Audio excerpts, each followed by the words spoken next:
One of them wanted to be the security guy. He claimed he was a security guy.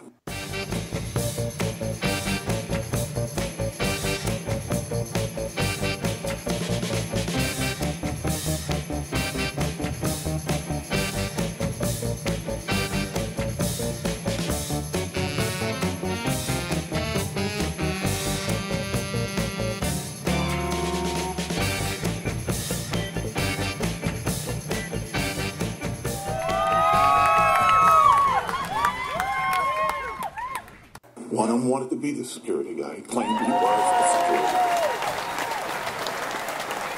guy. Welcome to another exciting episode. You know, I'm going to call this the George Hamilton episode. Oh, Look at my picture on the video. I look like George Hamilton in that Kentucky Fried Chicken commercial. I'm all orange. What's going on there, Jarvis? The Honorable George. Come on, orange. Well, I'll take it. All right, we have a really busy show today. First, Miss Hillary, welcome back. Thank you so much. From your acting hiatus. Yes, indeed. But you got something new coming up. We've got a promo for you. I do. Yeah, we're doing The Importance of Being Earnest at the Archway Theater, where I'm a resident company member. All right. And it's stripped down to its Victorian underwear, making it a sassy night out. And we're running a special this weekend, 2 for 1. All right. Friend16 is the discount code if you go to archwayla.com. Now, we must get you in a different role besides a courtesan. I'm not Lady of the night. I'm not in my You're in your Victorian underwear. course. I'm not. I'm promoting the show that other people are in. Oh, you're not going to be in your underwear?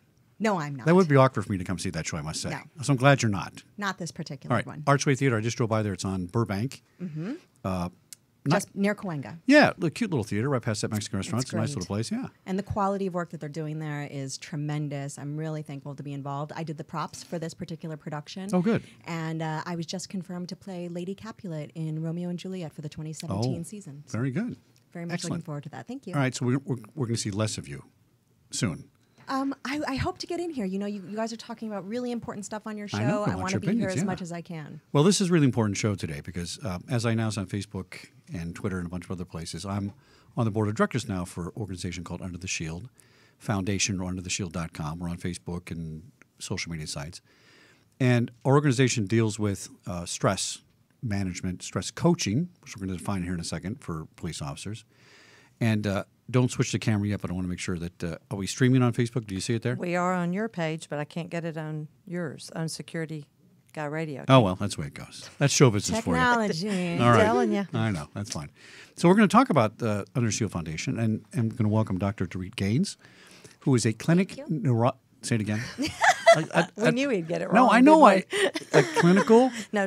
neuro. Forensic. Oh, forensic I'm neuro. having too much fun listening I to know. this. let me handle this for you. She's a forensic neuropsychologist. Okay. That's Thank good. you.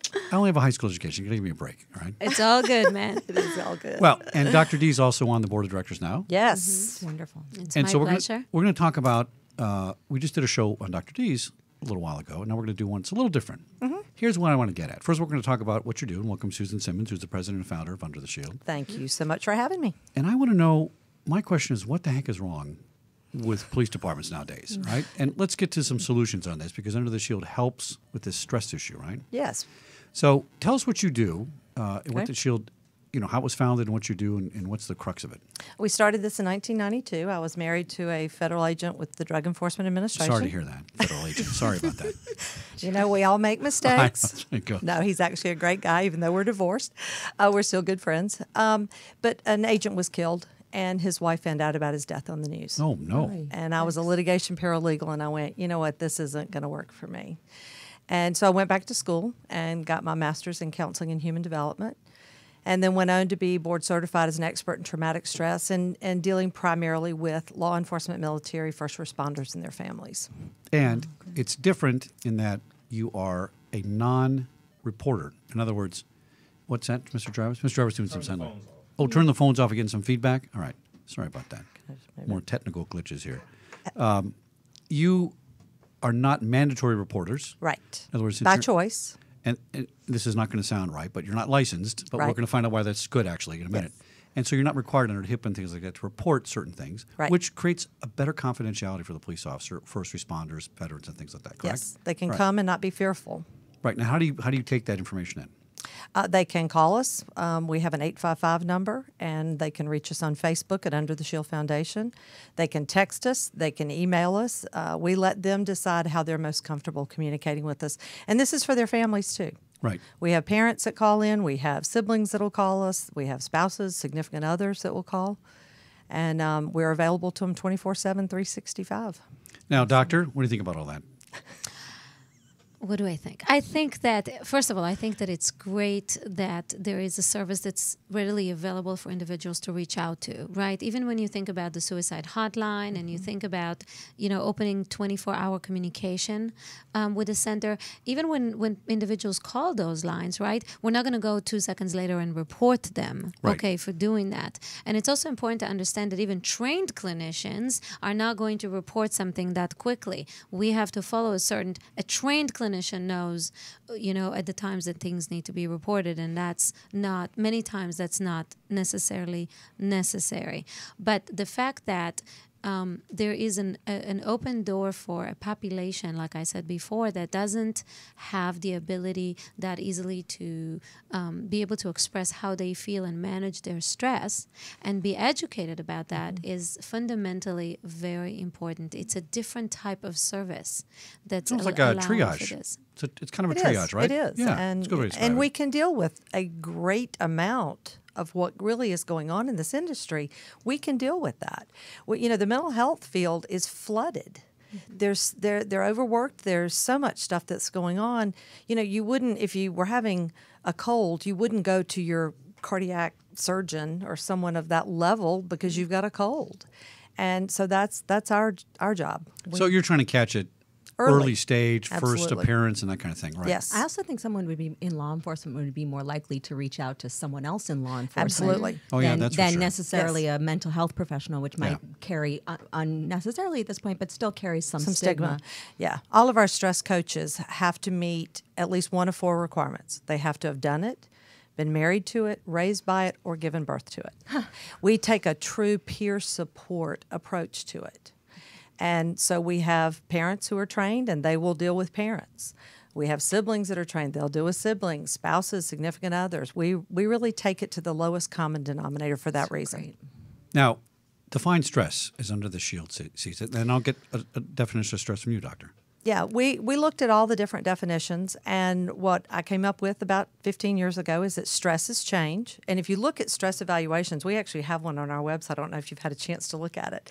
And it asks things like, in the last 12 months, have you been married, divorced, promoted, demoted, relocated, new shift, whatever? All those things have in common is change. Stressors are the activating event that bring about the change, and then stress reaction is based on your perception about that change. For us in our situation, when my ex first got on with DEA, we knew we wanted to have kids. We knew we wanted to raise them in the South. And so for us, a promotion was a negative. He was going to go career agent till the kids got in college. But then there are other people who wanted to be DEA director or whatever, and so that same stressor of promotion was a positive for them. It's all based on your perception. Isn't change inevitable, though? I mean, It change is. is the definition. And so I welcome change. But I guess it's perception, Doctor, right? So I think the description is accurate, and we can add to that to clarify that stress is the necessity to respond to an event you may have not been prepared for, and that requires you to do something or change something about yourself and the way that you are behaving that you have not anticipated. And that sense of lack of anticipation and requirement to do something you may or may not be ready for is what qualifies as increasing that experience of stress or giving birth to that experience of stress.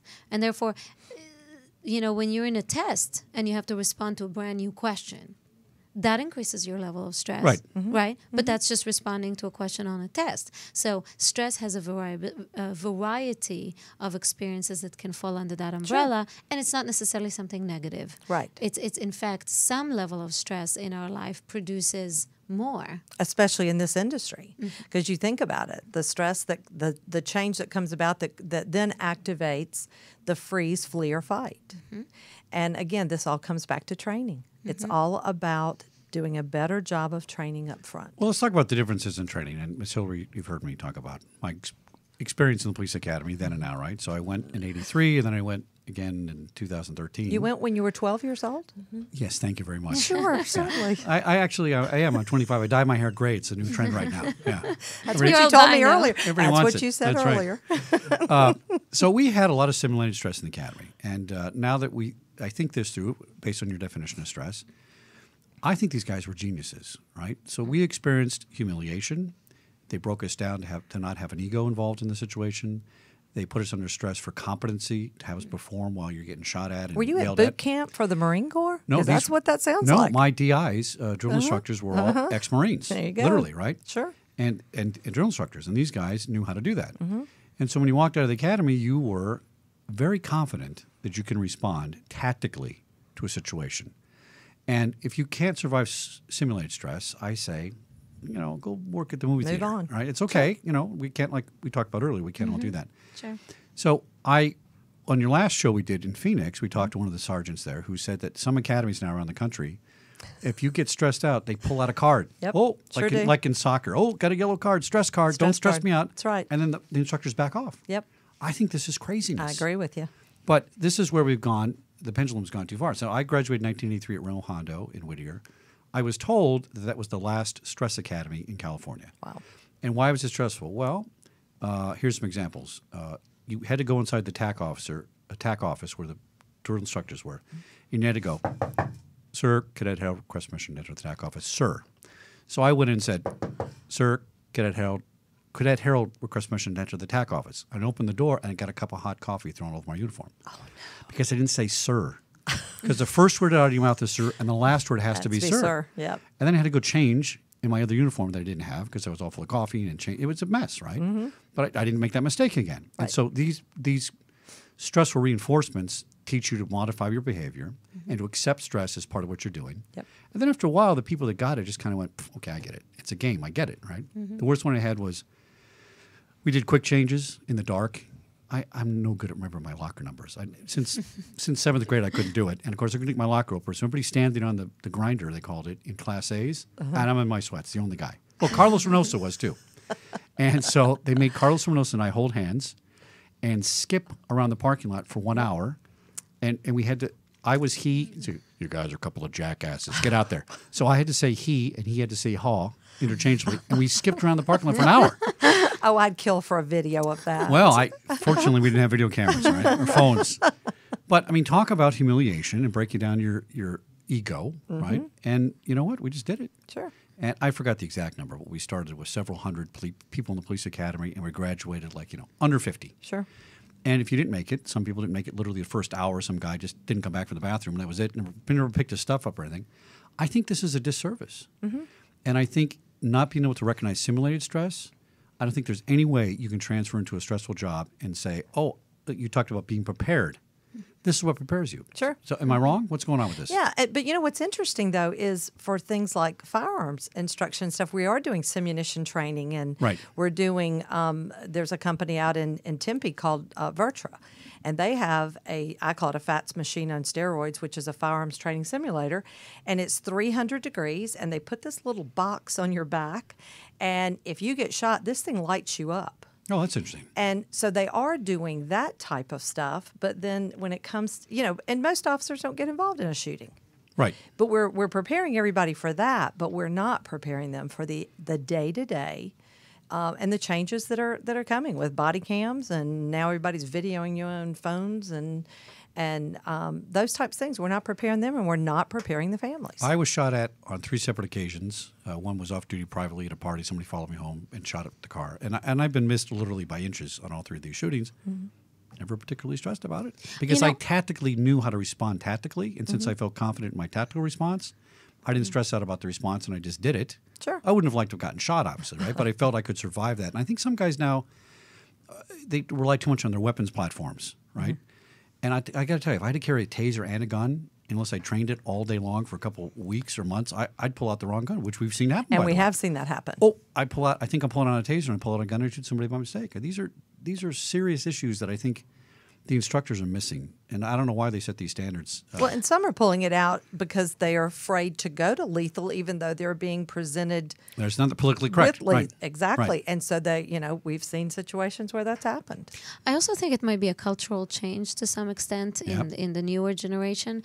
There's a quite famous doctor that was on my show a few months ago, and his specialty is looking into the young people and the way that they process or become depressed or anxious under stressful environment. And what recent studies were found that he discussed was that now you've got college students from all over the country reporting clinical level depression and anxiety based on problems that are relatively very simple. Wow. We're talking about some cases that were covered where a student was in clinical depression because there was a rat in her room, in I've her heard about dorm. this. Oh, wow. But not just one incident, but we're talking about multiple incidents where college students have no resilience or very little resilience to deal with stresses that are relatively minor. Microaggressions, I think, is the newest term that I heard coming off of a college campus, where I thought, man, if you can't get through a couple of microaggressions a day, how are you going to handle everything that comes at you in the world? Because there's no pause button.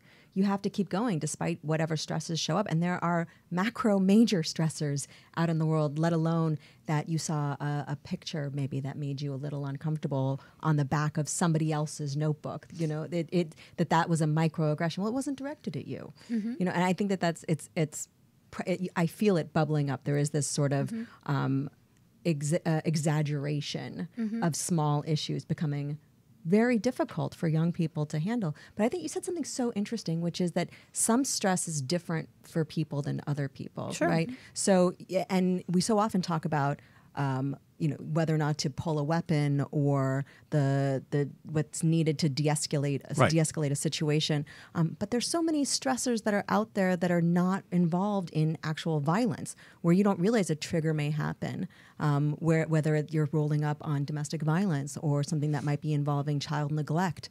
Those issues can bore their way inside your mind maybe far more easily than especially children, right? Than yes. weapons themselves. And I think that's so important because those things will come out sideways. And there's a protocol if somebody pulls their weapon and they have to deal with that. What's the protocol if someone walks into a child neglect situation and now that image is stuck in their mind and affects their mental ability to do their work later? Well, it's like the show that Chuck came to Phoenix and did, and the sergeant that he was talking about is actually the sergeant over computer crimes, primarily children. So we're asking officers basically to break the law, looking at child pornography and the things that are on these screens to investigate it. And, what do? Do you rotate more people through so you damage more people? But this department in particular that the sergeant was with, they have a really good licensed psychologist that they can go and talk to, and he's trained in this, so he can help them empty that psychological garbage can. And that is really important, especially for these people who have children, because they can begin to picture their own children in these situations, and they can't get to the kids to help them, to get them out of this. This takes time. And it's very frustrating for them. And those are specialists. Yes. And I think what you're saying is interesting because it's in a way, it's normalizing the experience. It's giving it words. Yes. It's rationalizing it. It's processing it. It's the processing that we forget sometimes that needs to be done. Yes. It's sort of like I like to equate it to your gastrointestinal system, and there's like food that's stuck there. It needs to work through the system to be processed. And we do the same thing emotionally. Okay, and so that's one of the reasons, by the way, if those emotions don't get processed, that they show up at nighttime. Yes. Because your brain really does want to make sense of them. It wants to process it, but we are trained as people to push them away. And officers are trained to push them away because it's a survival issue. One thing you don't want to do is start processing that information while you're in the midst of the situation, right? You need to operate. You don't have time for those emotions. And those emotions actually represent vulnerability if you try to do them in the wrong time. So what happens is that content gets pushed away. And if that doesn't get to have a proper setting and a time where it gets processed, it will show up at night. It will show up in other incidents. It'll show up maybe in aggression or aggressive behavior or thoughts or words. Sure. And so giving room for that to be processed sometimes is the biggest part of what these individuals need. I think we do. I think we can and do process it in real time as police officers with our dark humor. Right? Absolutely. So I'll that give you an does happen, example, yes. and don't send me any emails about this, but Go ahead and send it. we had a very sad situation where someone committed suicide, and they put a rifle to the bottom of their chin and pulled the trigger. And make a long story short, the gas involved in coming out of a weapon is it's like trying to blow up a tire, right? So basically just blew the guy's head off, and everything was gone. Eyes, brain, all gone. And so it's a pretty horrific thing to see, and it's a sad thing, right? And we'll talk about empathy in a minute, because you cannot do this job unless you have empathy. Right. And I'm just wondering if some cops can't make the connection and the stress happens because they don't have the empathy. But the joke was, you take your flashlight, and we shined it on the top, and he looks like a jack-o'-lantern, and we laughed about it because that's how we had to process it. Because Right. it was horrific. That's it. You don't ever want to see something like that. And That's my right. description of it, your imaginations are running wild, and I can tell you that it's worse than your imagination Sure. right now, okay? So we did process things in the moment, but now that's quashed by political correctness. You Right. can't say or joke around things like that. That's right. The one reaction I had that I can think of back to children is I was a rookie, and I got a call at the hospital, and there was a 2-year-old. That's when you start walking, right? About 2, kind of toddlers bumping around. And the parents had the oven door open for some reason. I don't think he was using it for a heater or something. And the dad got pissed off at the kid and took his hands and held them down on the oven door. Yeah. And he got 3rd-degree burns, or maybe if there's something beyond a 3rd-degree burn. And I walked in and I saw this, and the dad's sitting there like, well, I told him not to do it. And so I C-clamped this guy. Now, C-clamping is where you take your fingers and you put them around your windpipe like this, and you squeeze, and he can't talk or breathe. And my buddies had to pull me off because I was just like, what, dude, what is wrong with you, right? Sure. And, I got through that. I wasn't traumatized by it, but I had a really a mean reaction because that's the ultimate victim. A Yes. child, right? Yes. Right. You want to go rob somebody or beat up your girlfriend and Yes. stuff, okay. But kids, dude, you're Right. you're out That's of off control. limits. But the expectation in our society is, Chuck, you were supposed to contain yourself. Oh, true. And I learned later how to do that, right? But as a policeman, a young cop, I was like, we got to But I do think something. that I think that it's illuminating because anyone can imagine being in that situation and reacting badly to an individual who does that to a child. And if it's your own child, I would kill him. And I'm saying that right now, so in case you want to try it, Sure. I wouldn't feel badly about that in a second, Me right? either. Me either. So having that empathy for the child actually helps you do a better job in a way, because you become too distant in these things, and you just kind of put them in the box Robotic. behind. It's and a you say, fine- robotic. It's Yeah. really a It fine is. balance. It It's a is. fine balance between feeling and not feeling. Because if you don't feel anything at all, you're not going to do good in your job, because you're You're not not- going to find the strength to protect the ones that need protection. Well, more importantly, you're not going to be as persuasive, all right? Because part of my job as a police officer was to persuade you that you broke the law, persuade you to get in my car without an incident, persuade you that I'm going to solve your problem. You take my advice. If I can't be persuasive because I have no empathy, it just doesn't work. I become dictatorial, and that doesn't work, right? But how do you persuade Right. me as a community member to say, Chuck, you did the right thing by throttling this guy? How to persuade you not to say that to me? No, I'm a community member. Yeah. Let's say I'm in the hospital waiting room where I see Oh, this right, right, happen. right. You're in your blues and you're grabbing Well, somebody. I might have got fired nowadays, and maybe I should be. So I this don't is know. right. So that's my Yeah. that's my I don't that's think my so. that's you know. I don't think they should be fired for that at No, all. right, but again, I'm a community member. I'm looking at this scene from the outside. Well, let me and ask- I see a cop in a hospital room grabbing a guy by the throat. How do I reconcile that with he's doing the work that, as a citizen, I want him to do? I don't know that we ever will, but I don't think that that happens with doctors or lawyers or anybody else either. A doctor? So- if a doctor were to No, I'm talking strangle about a- in their line of work, whatever a doctor does, right or wrong, there are a lot of times that they have to do things, lawyers have to do things that the Joe citizen out here is not going to understand why they're doing what they're doing, but we don't worry about those things. We only worry about police officers for some reason. Firefighters have I to see what do you're saying. things. Yeah, right. Yeah, That's because firefighters it's have to do exposed. things. That's because Right. it's exposed. Because police officers now are more vulnerable to the Yes. judgment of the media and the public, just because their job is on the outside. How many things happen behind closed doors, and mistakes and things that happens with doctors Yes. and lawyers and everybody Well, else. there are whole industries of malpractice lawyers who get their get their payment by taking doctors to court who have acted badly. But we're not behind saying. closed But doors. but I think what Chuck is describing is the gray line. It's not. It's the gray zone, I should say. Not really full malpractice. He's not likely to be, even if he were on camera now, and he goes into a house and there is a dad putting the kid on the stove and he's I'm gonna grabbing punch him. the crap out of him. I'm saying, Absolutely. but what I'm saying is, I'm trying to make a point that you are not likely even today to lose your job. You might get, a slap on the hand. You might get reprimand. You off. might get days off. You're not going to lose your job because it's not full malpractice. It's not. You didn't kill a person. It's not excessive okay? use. So what I'm saying, So what I'm saying is, it's the gray zone. And today, the difficulty is making sense of the gray zone. Yes. And doctors, for example, have a gray zone where they did a diagnosis, but they missed out on something in the diagnosis, but it wasn't the end of the world, meaning they gave slightly a different diagnosis here versus that, and then a different doctor clarified the diagnosis. So that's a gray zone. I That's not really. I don't think that's analogous way. to assault. We're talking about. But this is a different ground. That's what I'm Yes. trying to say. This is a physical ground, and this one is a different. It's a paperwork ground. These are just He different was talking grounds. about grabbing someone by the throat. That's a physical. It is ground. it is, but he is in an environment when somebody's life and well-being is in danger. used the level- He's going to be This physical. This is at the No, but I did hospital it after the fact. Okay, so what I'm saying is he's still not going to. He still was in an environment where somebody's physical sense of well-being, who's a vulnerable individual.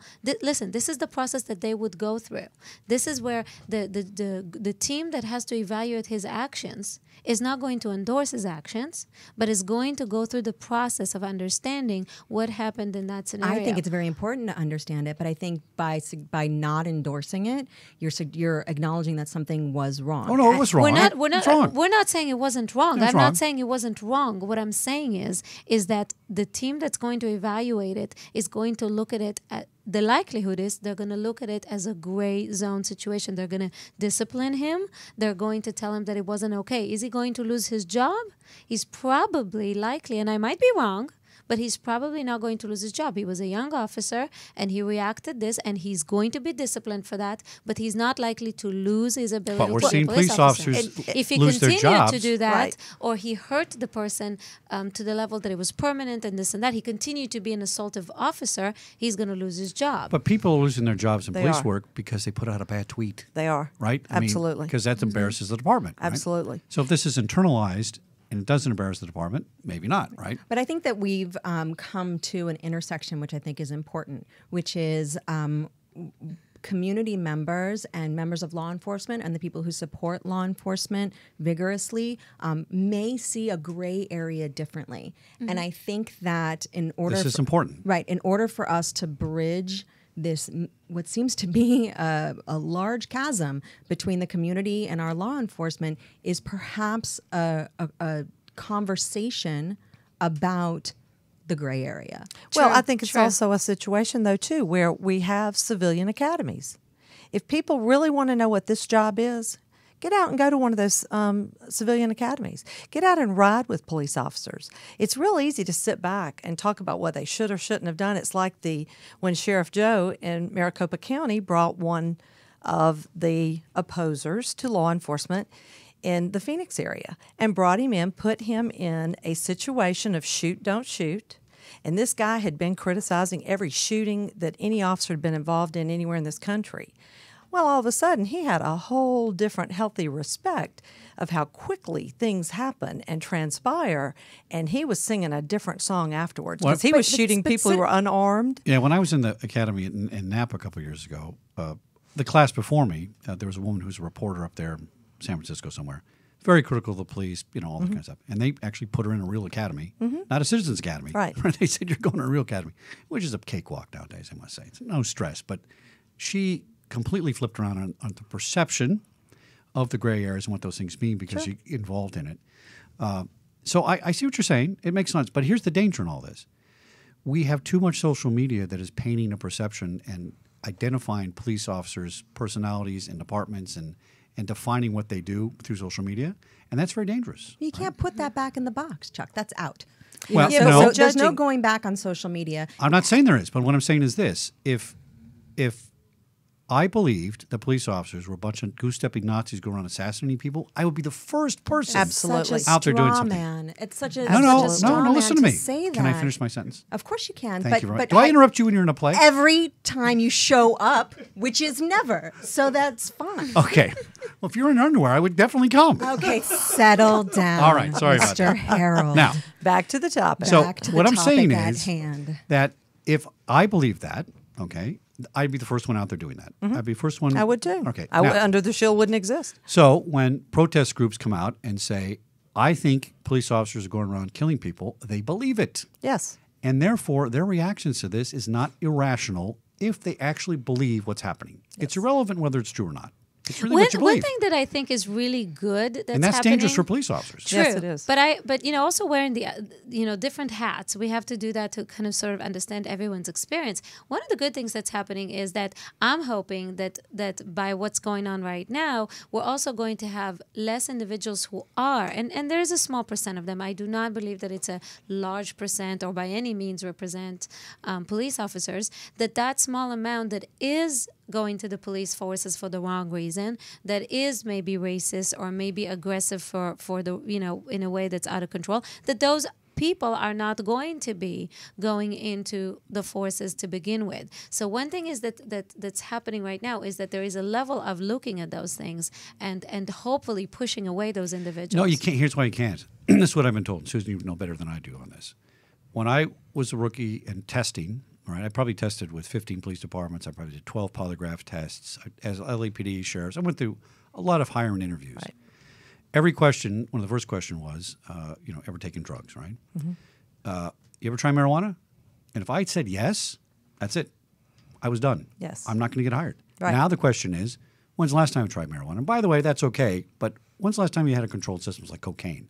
And when I was leaving the police department, there was a person in there, a police officer that was just hired, who had told me that the question was, if you tried cocaine within the last year, you're going to pass, you're okay. Right. Now, is this because we can't find enough qualified individuals and we're lowering the standard to get them in the door? Absolutely. I think it is. Absolutely, And that's it a is. change in society, a huge shift socially, Hillary, where the people that want to do it, I'm one of the few people I know that hasn't tried marijuana. I'm an oddball, all right? Oh, there's two. There's two two right of there, us, right? Absolutely. Right here too.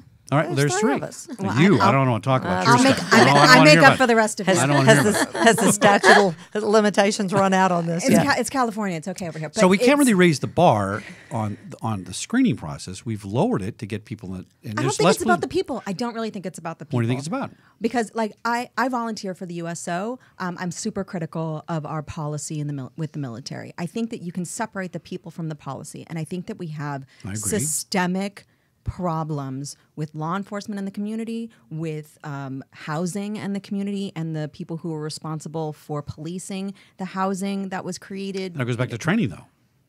It absolutely does, and I will continue to support you and agree with you that I think that training, it takes care of so much of this. But I think that by suggesting that it's somehow, either you're completely pro cop and you are not allowed to be critical, or obviously you're part of the group that just wants to go out and Oh, I don't agree with Of course, that. it's Pick them ridiculous. off. It's I don't know. ridiculous. There is a large portion of the population There is. of which I am a member who is super thankful that the cops are there, that feel like we can empathize. As you should be. Yeah, I mean, it's important for I think that's but I what can the also public be critical. misses. But I can also be critical. I don't think anybody says we can't be critical. I think that it becomes difficult, especially in a room with people who feel very strongly about it, to be critical. I think that your criticism has to come from a real place and a real I'm a place person of in experience. Actual I'm a citizen in this society, and thus I have a perspective which is valid in this room. What I'm talking about is criticizing specific actions that you've witnessed, seen, been a part of, seen it from start to finish, not just what a soundbite. camera shows. Right, but there's no training to be a juror, right? People are They probably should be. No, but But here, that's not part of our democracy. No, no. Part of our No, part not. of our Miss democracy Hillary, is to bring in we're a not jury. a democracy. We're a republic. Okay, fine. Part of the values of our republic, Mr. Harold, is to have it be one of that we are the people, right? I agree with you. And each person is not going to be specialized. In fact, lawyers prefer for jurors not to have the kind of specialized knowledge Sure they do. Right? So they Absolutely. So they want an average person who is going to make a decision based on It's the average prudent person. good judgment, Right. Right? You and hope. you do hope, Right. Right? And I think that an average person of good judgment can take a look at what is being presented to us. And yes, the media has an agenda, I am sure, but what is being presented to us is a failure of de-escalation. But you're And right. that- You're right. And that's real. But here's what's not No, presented no, it's to not really us. this. Here, let me correct her one Go second. It's not de-escalation. Once you go high, you can't go back. Right. That's not how it works. Right. So you have it. But you escalated the situation in the I get it. in the hospital. I get you. in I the get what you're hospital, saying. right? But what I'm suggesting is we need to train the officers to learn the escalation of force. And I think what happens is you go from, can I see your driver's license, please? No. Taser. I mean, we've kind of seen this in the media. And I'm saying it's completely factual. So I agree with you, but I'm going to flip it around that we need to learn what the escalation of force and what it means, right? Reasonable force to overcome. Cooling tempers have the Right. ability I agree to with you. bring a situation down. So let me not tell you to what's going heighten on. it. I've worked with thousands of police officers, literally, okay, my 30-something years. I've never met one that said, well, let me grab my Starbucks, get a cup of coffee, read the paper, and I'm going to go out and violate somebody's civil rights today. Right. I'm going to figure that out. right. You may bumble into that by accident, by mistake, by lack of training. Something happens. It's a bad situation. But the majority, when I say majority, I don't mean like 51%. I mean like 99% of police officers in this society, with the exception of a couple countries we can talk about, right? China, whatever, are good people, right? Yes. And you can't go into that job if you don't like people. You Right. can't go into that job if you're racist. I think people become racist in the job. It could be. It happens where you flip your perception on things, right? But really, you need to have empathy and like people to work. And what Yes. we're seeing, I think, is a narration we never saw before, where incidents come to the surface because now it's instant media and it's instant sensationalism. And I've seen some shootings that I can't explain. And I will agree with you. That guy that got shot in the back, I went, unless he had a trigger on a nuclear bomb and he was running away and he'd blow up America, I don't know why you'd shoot him in the back. But, the guy had a reason for doing it, and he'll be judged. So I think the judging's fine. I want to And I touch think on a something that layperson you're can saying. judge. Yeah. But sure, but a layperson can also be misinformed by media, which is a problem, course. and it does happen a lot. The media does present things the way that it's interested in presenting, which is a problem. But gotta get I ratings. also want to just throw another thing into this pot, and that's the issue of compliance. Okay, so Yes. we have to also look at the other side of the picture. Absolutely. We might not agree with the police officer who is telling us to pull out our driver license. We might not agree that we should have been pulled over, whatever that is. But I was taught since I was a kid, police stops you, tells you to Yes. do something, do it. Yes, he's the authority in the He's field. the authority in the field. Later, Absolutely. if there was an issue, Take it out you know, later. take it out. You could do all sorts of things. But to me, the first thing, especially if it's something like, step aside, ma'am, pull out your ID, I'll just do it. And I was pulled over before, and that's what I do. I just step the car aside, pull out, give us thing. I never see that there's an issue. And I got to tell you, I look Middle Eastern. And after September You look 11th, sketchy. I'm just like all kinds of I things, think she's honey. trouble. I am personally. giant trouble, Personally. and let me tell you. I mean, I remember. This is interesting. After September 11th, I was taking a flight to Canada, and I was asked. They were suspecting me of doing I don't know what. I'll tell you why. I went to a religious wedding where women covered their hairs, so I had a wig in my suitcase. I was 23 years old, looking dark, and with a wig in the suitcase. And that was it. That was enough after September 11th to pull me over. And I was like, I was taken to another room. I was held there for 3 hours. I am originally from the Middle East. This is it. They were not going to let me go to where I need to go. And I said, look, in religious Jewish weddings, women cover their hair with, this. They were not going to buy it. We got to the point they had to call a rabbi in Toronto Oh, wow. to confirm that my story was not, made up. And then the rabbi, lo and behold, said, oh, yeah, Jewish women, when they go to a wedding, and it was interesting because they let me go. Now, I could have made a whole stint Yes, out of it. sure. Okay, I could have said, "What? First of all, you're racially profiling me. Yep. Okay. Second of all, you're complaining about a wig. Like I could have a wig for all sorts of reasons. Like why does that have anything to do with anything? I have no weapons on me. I have nothing that's gonna say anything that I'm gonna do something about. I could have put a whole stint out of it. Okay, but I gotta tell you something. My personal feeling, and that's just me. Okay, I'm not. Everybody has different situations. In that particular case, my feeling was like, you know what? As as frustrated as I was, and 3 hours sitting in that room and actually feeling very uncomfortable because there were all these guards, and it was like not fun. I felt kind of like, you know what? I was kind of happy that they did that, because I know times where, I was in a city where there was a bomb and there were body pieces all over, and I kind of was happy that they did that, because I figured, wow, if they do that with me, I hope they're going to do that with the real bad guy. And by the way, when I did my road trip in January, and I drove through all those states, I was stopped. I'm not exaggerating. 6 times. Because you were playing Smokey and the Bandit out on the highway. No, I got the California license plate. That's and funny. Texas was 3 times I got stepped in Texas. yeah. And I will tell you this I don't think anybody's going to disagree with me that's a police officer. When those red lights come on, I feel just like you do. Sure. Even though I'm a police officer, even though I know what's going on, and I get nervous, and I go, I got to keep, because I know better, because I got a weapon in the car, so I keep my hands up. At 10 and 2. Right. And Exactly, right? absolutely. Now, It's very simple. Really, can I just say something really quick? Well, I got to agree get with- Ted on here. Ted, there's 3 women talking. I Ted can't get a word in. apologize. Did we lose Ted? Oh, we lost Ted. Oh, we lost Ted. Well, I just want to say, I agree Poor with Ted.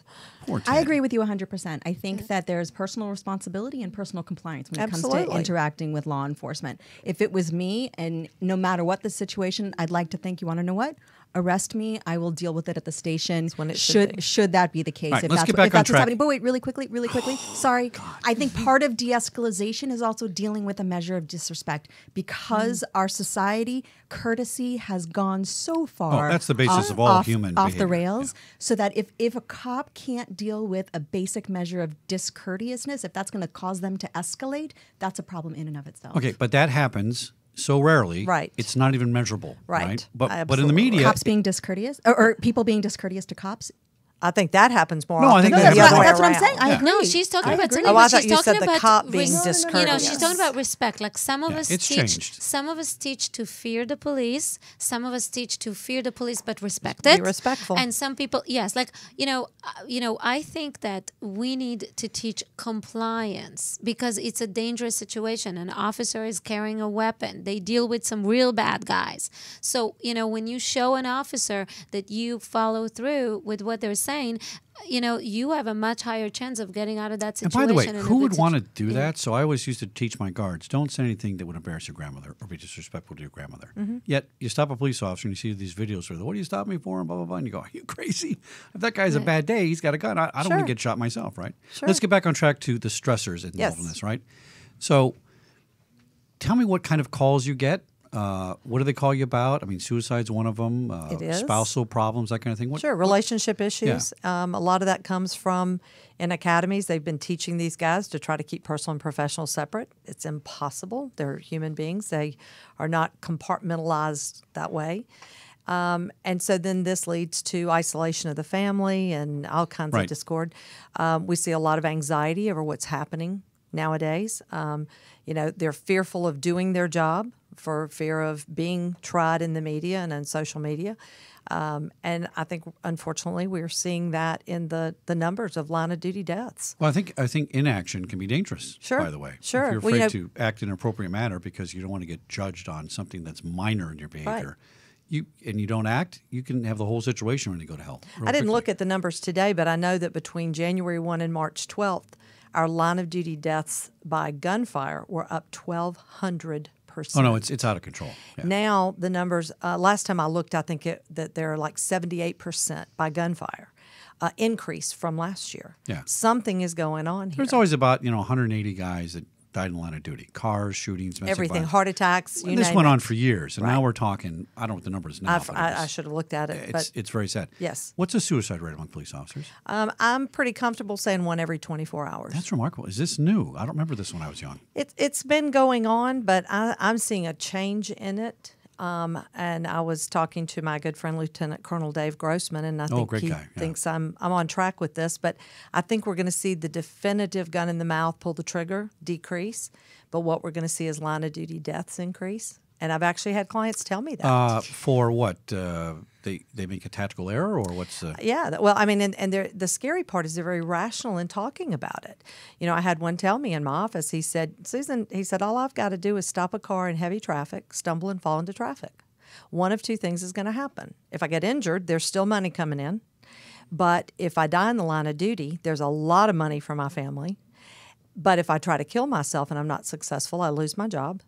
plus the stigma. And even if I do succeed, Oh, you might lose your pension too. It all depends. right? Yeah. But if I do succeed, there's still no money for my family. Well, this is interesting. This is reverse suicide by cop. Yes, and it's very Suicide rational. by cop By- of of the cop. cop. Yeah, Yes, of cop. How yes. bizarre. And you know, the thought process, and I understand where they're coming from. It's frustration. It's that fear of reaching out for help. What's available? What I hear all the time is, why is it that money is only given if I die or get injured in the line of duty? Why is nothing being done for me and my family now? And that's what Under the Shield is here for. That's what we deal with. There are lots of great organizations out there dealing with the line of duty deaths and the families. COPS is one of them. Concerns of Police Survivors is an excellent one. But as far as the front end, because thank heavens, that's not the majority of officers that will be Right. in that situation. But we've got over 800, I think I heard last time was like 880,000 police officers dealing with, I've forgotten how many millions. Oh, it's of people. millions and millions of millions calls. and millions and millions Out and incidents. millions. Yes, And yes. you know, you're saying something very important, because just statistically what we know is white males between the ages of 45 and 65 are at the highest rate of suicide rate. We know that individuals who are exposed to violence on a consistent basis, like veterans or officers, are at the highest level, are at a higher risk for suicide. We also know, and I'm going to add this one to the soup, I don't think people realize, is that sense of failures for these males at that age, where they're hitting their mid to later life, they hit depression very strongly if their career and their profession did not go the right way. And now with the criticism that's going on, investigations that are going on, you are now yet increasing that risk to another level. And seeing they're hearing every day almost that they're failures. And it's like we were talking about on your show. You're They're a definitive trained. failure in the media. You're they're- just by default, you're a failure. Well, they're trained to be problem solvers. And again, we're forgetting to tell them you're not going to solve everyone's problems. Well, here's some other stressors, right? So LAPD had a pension program. You went into 2021, you did 20, you're out at 40, and you got a pension, and you did something else, right? You started a carpet cleaning company, did whatever. Oh, it's a union you like. That's right. That's usually I like. So there were now, San Jose PD, I learned at the Police Academy in Napa that I think you don't get to retire till you're 60-something, 65. Listen, this old ass can get over a wall one time and chase you one time and arrest you one time. And then That's you're it. done. I'm done, right? You're done for the week. If I had to do it, I would do it, right? Sure. But I'm not supposed to be in a police car chasing people, right? Mm-hmm. And I did okay in the academy, but I did better than some of these big fat ass 20-year-olds I had in the academy. But still, it's just physically you can't do it. So I get what you're saying, right? So you get to be that age in the police academy and in the police department, and you should have retired Sure. 10, 15 years ago. That's an additional stressor. It is. And then you worry about your pension. You worry about where you're going to start taking retirement. And by the way, most cops die still. Correct me if I'm wrong. 5 years retirement, more 3 or to less. 5 after Yes. retirement if they Even- don't have something else. To do. Yes. Yeah. Something 'cause to replace that. The transitioning is brutal. Yeah, this is a statistic that's been true since I was in the academy. And let me say this, saying what you just did, that is one of the, and I hate to use the word target, but at Under the Shield, we kind of target the retired guys to come in and let us train them as stress coaches. Their experience is invaluable, second to none.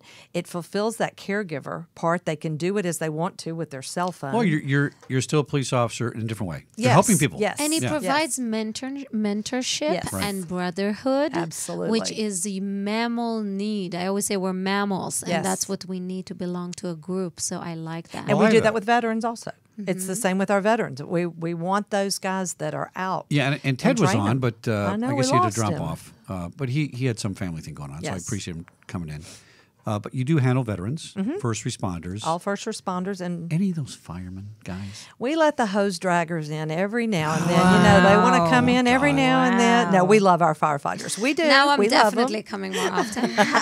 Really? What's stressful about sitting around with a bunch of guys cooking dinner, waiting for an alarm to go That off? can be the stress But right they're there. cute. That They're is the cute. stress. Absolutely. Well, sleeping with a bunch of guys could be a stress. It could that's be a true. stressor, That's fine. absolutely. Yeah. No, it's no, but we do. We work with firefighters. We work with EMTs. We work with any first responders and families. So I mean, I'm on the board and I'm here to advise and help on this kind of thing Yes. because I believe there's something wrong and I just can't get my handle on what it is that's.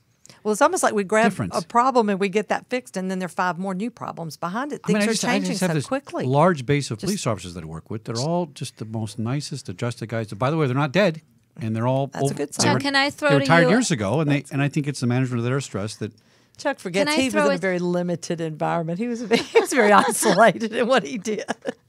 Can I throw at you an existential thing? By the way, I'll tell you what's a more. more stressful job is this friggin' radio show. I'll tell you that right now. Especially very with three women. stressful. I'd rather be in a shootout than sitting around here listening to three women attack me. Okay, go ahead. But I'll throw at you one more thing. You're saying, like, there's some things that are wrong, and I think it's worth an investigation. And now being on the board as well, definitely an area to look into. But I'll throw in it's just a hypothesis, and it might just not be correct. But I have a feeling that, we also. You have to look at the micro and the macro. And part of the macro in our society is that we've blurred some lines between good and evil, and being able to be proud of fighting evil. It's sort of as basic as, when you teach children, like, this research was done on little boys and wanted to see what happens if you don't introduce to them weapons. And apparently they took sticks and made guns out of it, even though they haven't been just a saying guy that. thing. Sure It's a it guy is. thing. It's the Absolutely. testosterone, and there's an old biblical saying that says, the way of a man is to conquer.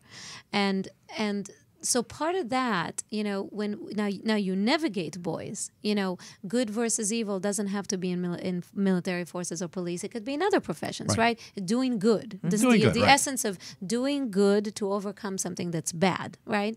Well, I don't know that in society we necessarily are doing that as much with children the way that used to be in the past. We used to have the Western movies and all of that showed boys, identification with the good versus the evil, guys fighting good guys fighting bad guys. I don't know that we're doing that a lot, and I don't know that because that's what gives you the strength. At the end of the day, a lot of guys go into military and police officer not just because they have a rush and they just have the adrenaline, but there's a part of them that also, wants to fight the bad guys. Yeah, Yes. I have a very Yeah. clear sense. And by the way, you see this in children. How old's your child? She's going to be 4. Has she started talking about that's unfair yet? Nope. Not yet? Nope. Really? Just wait. You have a completely fair household? We try and be pretty fair. All right, so it's But she's an only child, too. Yeah, If yeah. she had True. siblings, Well, that's true. not fair yet But would she come has up. to That's share. right. That's right. She has to share.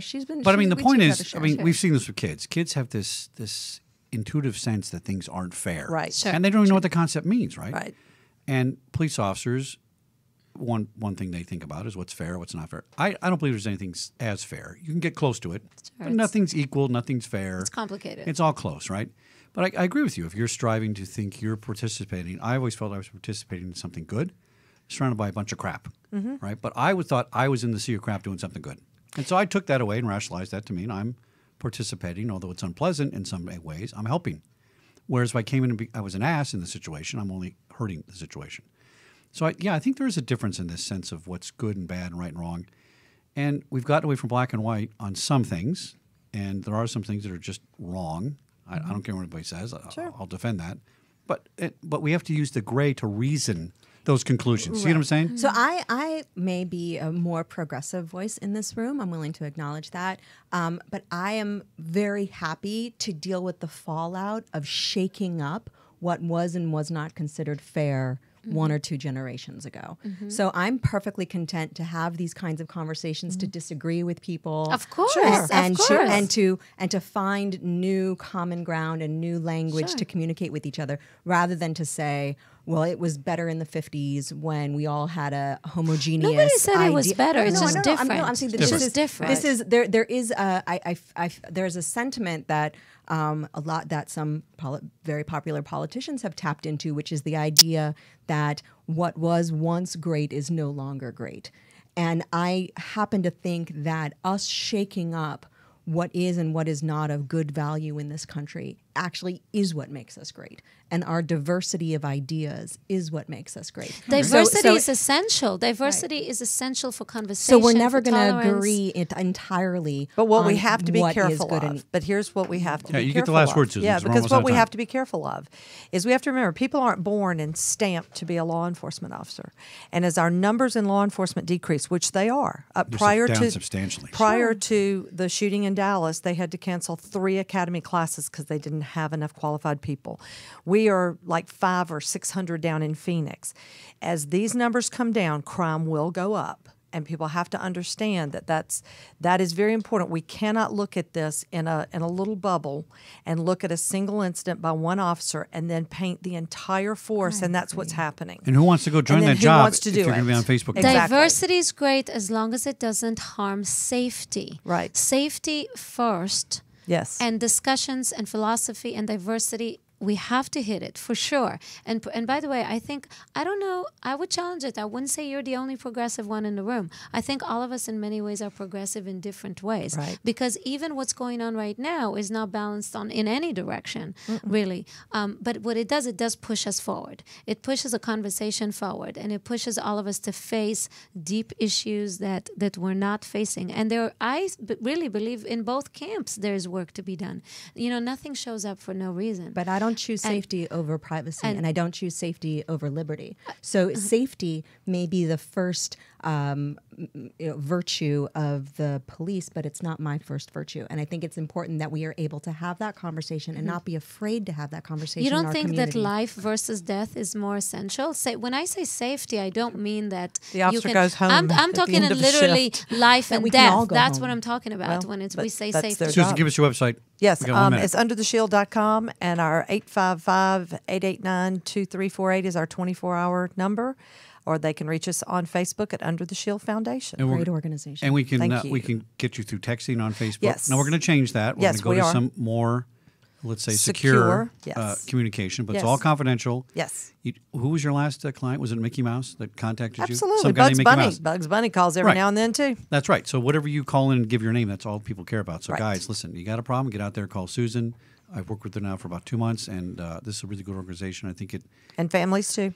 Yeah, I think Spouses call us. it's the triage. It gets you in the door. It gets you comfortable to talk about it. And in the old days we used to tell jokes about it. Now this is the new way to do it. It's Empty way the to do it. garbage can. Empty the garbage can. Yes. We have a lot of. And Dr. D has her garbage can. Yeah, look at that. Here we little go. garbage garbage can. Here we go. I've got some things I want to put in there, but don't put people in there. Don't put Security Guy Radio in there, by the way. That's right. Not yet, anyway. Oh, why would we do that? We'll do that after the show. All right, thanks everybody for coming. Thank Mr. you, Chuck. Jarvis, thanks for being our Thank you. ace engineer there. Good Bye. night. Good And we'll night. see you next week on Security Guy Radio. All right.